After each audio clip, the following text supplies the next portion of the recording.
Here we are today in a very privileged place for the programme.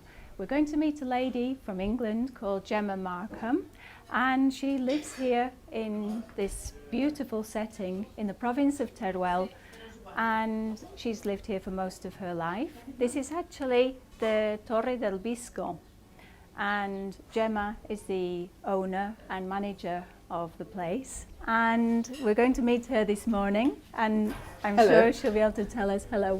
Lovely to see you.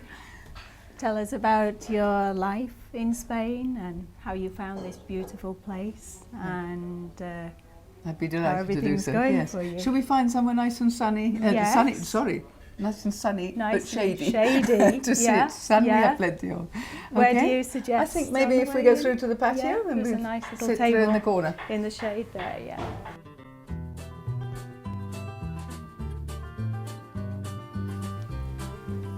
Gemma, this is an absolutely beautiful place. How long have you been here? How did you find this?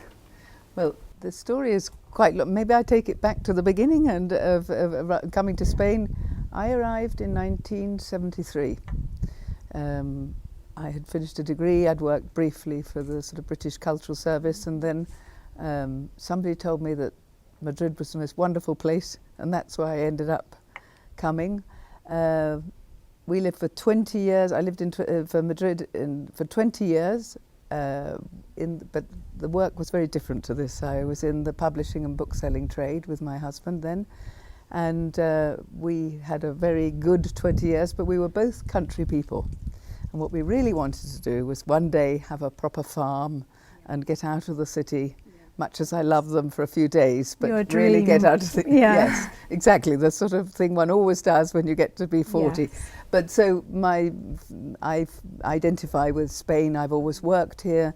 I arrived the year that, in fact, that Carrero Blanco was killed, so pre the death of Franco, and so I've lived all through the transition in Spain, a fascinating period. So this move, this sort of tremendous lifestyle move, happened 20 years, nearly 21 years ago now, and we decided we were going to sort of stop. We were going to stop working in multinationals. We were going to sell our house in the country. We were going to start afresh and look for a country place that we could imagine living for the rest of our lives. So we started looking. Very brave, but very exciting. Well, perhaps more. I see it now, but it didn't. Yes.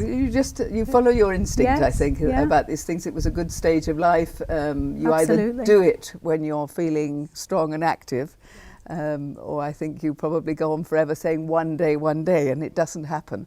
So one day we did make it happen.